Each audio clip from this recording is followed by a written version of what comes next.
हमारी इस खास पेशकश में आज हम बात करेंगे मोहन सरकार की। मध्य प्रदेश की सत्ता में मोहन सरकार ने 1 साल का कार्यकाल पूरा कर लिया है।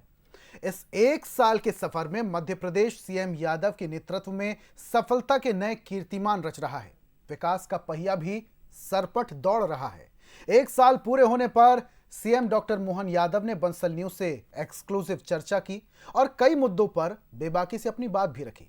इस दौरान उन्होंने सरकार के कामकाज, अफसरशाही और विकास के विजन को भी सामने रखा। देखिए।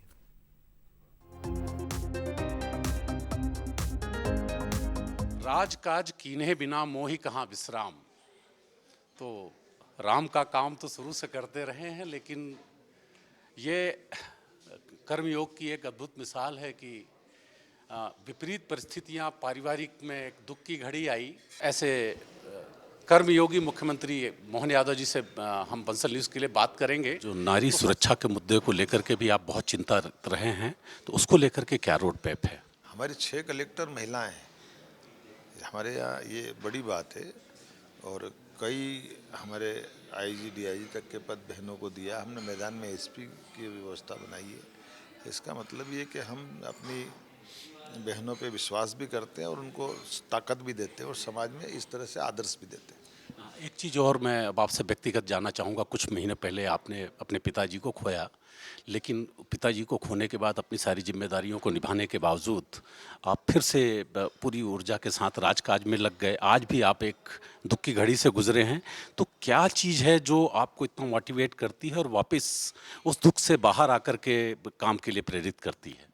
देखिए, हमारे आदर्श सबसे बड़े हैं। अगर हमारे प्रधानमंत्री इसमें आदर्श है, वो अपने एक एक मिनट का एक एक क्षण का उपयोग देश कार्य के लिए करते हैं, समाज कार्य के लिए करते हैं। हमारी भी जवाबदारी बनती कि अगर हम निजी दुख में भी हैं, हम समाज में हैं, हमारा संबंध है, लेकिन अंततः हमने शपथ लिए इस व्यवस्था से चलने की, सरकार के अंदर काम करने की।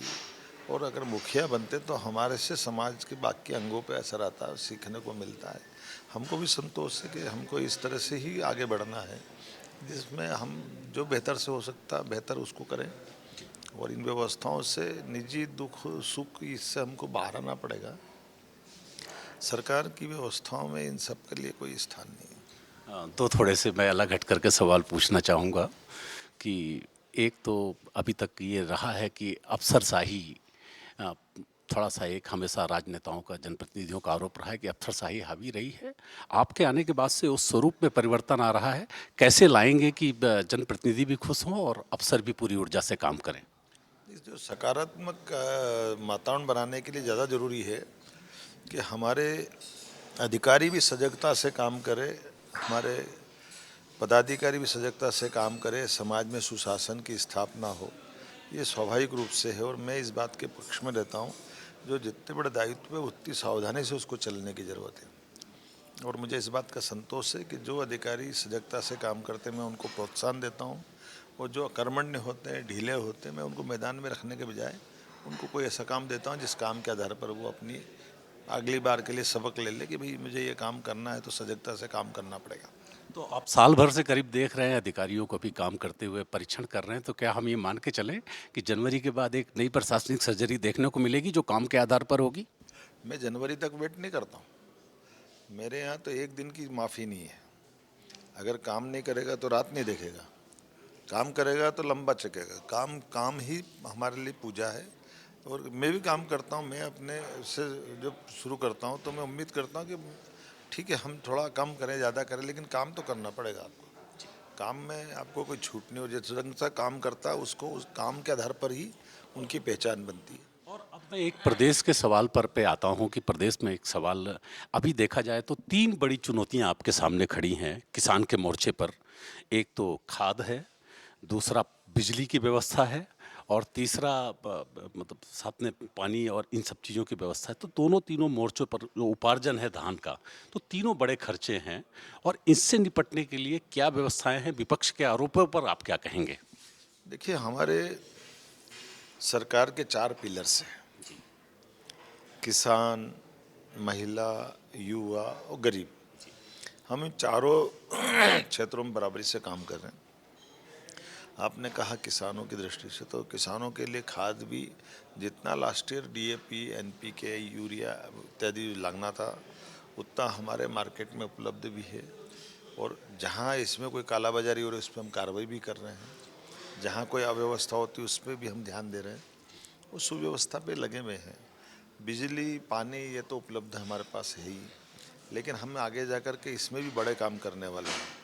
और ये जैसी सरप्लस बिजली हमारे अपने मध्य प्रदेश में मिल रही है, हम चाह रहे हैं किसानों के लिए और क्या बेहतर से बेहतर कर सकते हैं। जैसे किसानों की फसल के आधार पर आय की आमदनी तो बड़ी है, और किसानों के लिए आज की स्थिति है कि उनके आधार पर प्रदेश का कृषि उत्पादन दर की अधिकतम स्थिति पे हम पहुंच गए जहां तक पहुंचना चाहिए था। लेकिन अभी पशुपालन के माध्यम से दूध उत्पादन पे काफ़ी गुंजाइश है। इसे में हम अपने किसानों की आय बढ़ाने के लिए पशुपालन को प्रोत्साहन दिला करके दूध की उपलब्धता बढ़े, उस दिशा में हमने नेशनल डेयरी डेवलपमेंट बोर्ड से एमओयू भी किया है। और हम कोशिश कर रहे हैं कि वो अपना जो 9% की हमारी कंट्रीब्यूशन देश के अंदर है इसको 20% तक ले जाए। इसलिए हमने कहा कि आने वाले समय में पशुपालन को भी प्रोत्साहन देंगे, दूध उत्पादन को भी प्रोत्साहन देंगे, दूध पे बोनस भी देंगे। ये बहुत बड़ी बात है कि दूध पे बोनस देने की बात की जा रही है। मैं और एक चीज़ पे आऊँगा कि चूँकि हम लगातार एक इन्वेस्टर समिट कर रहे हैं, आप प्रदेश में, देश में तो घूमते हैं, इस बीच में समय निकाल करके इन्वेस्टमेंट के लिए आप बाहर के देशों को अभी रुख कर रहे हैं। तो अभी हाल ही में आपने जर्मनी, यूके का दौरा करा है, तो हम जानना चाहेंगे कि वहाँ से क्या ठोस कंक्रीट निकल के आया है। देखिए, हमारे लिए जब हम अपने प्रदेश में रोज़गार की बात करेंगे, युवा, महिला, किसान सभी के लिए काम की बात करेंगे, तो आर्थिक रूप से आगे बढ़ने के लिए हमारे सभी प्रकार की क्षमता वाले युवाओं के लिए रोज़गार के अवसर उपलब्ध कराने की हमारे कुछ चैलेंज है। और हम इस मामले में आगे बढ़े हुए हैं कि हम सभी सेक्टर में, आईटी का सेक्टर हो, एजुकेशन का सेक्टर हो, हेल्थ का सेक्टर हो, विभिन्न प्रकार के औद्योगिकरण हो, उद्योग भी, हैवी इंडस्ट्री हो, एमएसएमई हो, लाइट टाइप की इंडस्ट्री हो, कुटीर उद्योग हो, सभी प्रकार के उद्योग जो अपने राज्य वाले हों, देश वाले हों या अंतर्राष्ट्रीय हो, हर एक तरह से हम लोगों को प्रोत्साहन कर रहे हैं। तो मुझे इस बात का संतोष है कि हमारे हर संभाग केंद्र पर हम जब इसको नीचे तक बात करने के जा रहे हैं तो उसका रिस्पांस भी बहुत अच्छा है और उसका रिजल्ट भी बहुत अच्छा आएगा। तो प्रदेश में जिस लेवल पे आप इन्वेस्टमेंट की बात कर रहे हैं, जिस लेवल से इन्वेस्टमेंट लाने की बात कर रहे हैं, तो क्या उस लेवल का इंफ्रास्ट्रक्चर आपके यहाँ उपलब्ध है या करवा पाएंगे? बिल्कुल है। आप अंदाज लगा लो, नर्मदापुरम में जब हमने अपने इंडस्ट्री कॉन्क्लेव रखने की बात कही तब हमारे पास 250 हेक्टेयर ज़मीन का लैंड बैंक था। जब हमने बात करीब नीचे बात पहुंचाई कि लगा कि 250 के कम पड़ रहा है तो 500 हेक्टेयर पे गए। लेकिन मुझे पिछली कैबिनेट याद है कि हमको 500 हेक्टेयर भी कम पड़ रहा तो 1000 हेक्टेयर का लैंड बैंक हम दे रहे हैं। अब आप अंदाज लगाइए कि नर्मदापुरम जैसे स्थान पर भी अगर ये रिस्पांस मिल रहा है, कल अपनी आंखों से देखेगा, कल जिस जंग का रिस्पांस मिलेगा वो बताएगा अपने आप में कि नर्मदापुरम अब कहाँ जाने वाला है। और यही चीज़ें वो सकारात्मक दृष्टिकोण है जिसके भरोसे से हमारी पार्टी हमेशा जनता के दिलों पर राज करती है और माननीय मोदी जी का सम्मान करती है। मोदी जी के नेतृत्व में भारतीय जनता पार्टी की सरकार जहाँ भी काम कर रही है उनके लिए यही लाइन है। और मुझे संतोष है हमारे राज्य में औद्योगिक निवेश की दृष्टि से हम पूरी ताकत से लगे हुए हैं। और इसके बाद केवल एक शहडोल संभाग हमारा बचेगा जहाँ पर हमने अपनी इंडस्ट्री कॉन्क्लेव करना है। बाकी सभी संभाग केंद्रों पर हमारी ये मीटिंग हो चुकी है और आने वाले समय में फरवरी में हमारी ग्लोबल इन्वेस्टर होगी। उस ग्लोबल के बाद में फिर हम जिला केंद्रों के अंदर भी जहाँ जहाँ ऐसी संभावना रहेगी, जिले तक जाने की भी योजना है। तो है ही, जिले से नीचे जाने तहसील तक जाएंगे। हमारे लिए उद्योग, धंधा, काम, व्यवस्था, जहाँ भी निवेश की संभावना होगी, जहाँ भी रोजगार की गुंजाइश है, सब दूर तो रोजगार। ये जो लगातार इन्वेस्टर समिट है, तो क्या यह इस बात का भी जवाब है कि जो आपके ऊपर कई बार उज्जैन के प्रति ज़्यादा पक्षपाती होने के आरोप लगते हैं? काहे के लिए लगते बताओ ना। अब हम तो मैं कहाँ रात रुका हूँ, मैं नर्मदापुरम में रुका हूँ। तो नर्मदापुरम में अगर मैं काम कर रहा हूँ तो मुझे कोई तकलीफ क्या हो सकती है। अगर मैं जबलपुर कर रहा हूँ, ग्वालियर कर रहा हूँ, रीवा कर रहा हूँ, सागर जैसी जगह पे हम इंडस्ट्री कॉन्क्लेव, पूरा प्रदेश हमारा है, उसमें कोई भेदभाव नहीं है। अब मैं लास्ट में सिर्फ आपसे प्रदेश के लिए कि जाति, धर्म, राजनीतिक दलों से उठ करके प्रदेश के लिए क्या आप संदेश देंगे, वो एक संदेश। मुझे इस बात का संतोष है कि प्रदेश अब एक नई ताजगी, नई ऊर्जा के साथ आगे बढ़ा है। और माननीय मोदी जी का नेतृत्व तो दिल्ली में मिल रहा है और हम कोशिश कर रहे हैं उनके नेतृत्व में प्रदेश में सभी तरह की बेहतरी, खुशहाली, सभी प्रकार की संपन्नता, सभी युवाओं के हाथ में काम, उनके स्वाभिमान के साथ उनकी इच्छा के हिसाब से आगे बढ़ने के अवसर उपलब्ध कराना, क्या किसान, क्या मजदूर, क्या युवा, क्या गरीब, सभी के लिए समान अवसर उपलब्ध कराते हुए सबको साथ में लेके आगे बढ़ने के लिए हम सब सरकार के साथ आह्वान कर रहे हैं और जनता भी इसको अप्रिशिएट कर रही है। मुझे इस बात का संतोष है। तो ये थे कर्म को व्यवहार रूप में साधने वाले हमारे आज के कर्मयोगी माननीय यशस्वी मुख्यमंत्री मोहन यादव जी। बंसल न्यूज़ से बात करने के लिए आपका बहुत बहुत शुक्रिया।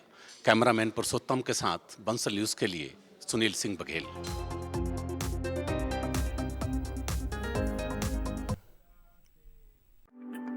भारत के कई मुख्यमंत्री मोहन यादव सरकार चला रहे हैं, उतनी ही बेबाकी से उन्होंने सवालों के जवाब भी दिए।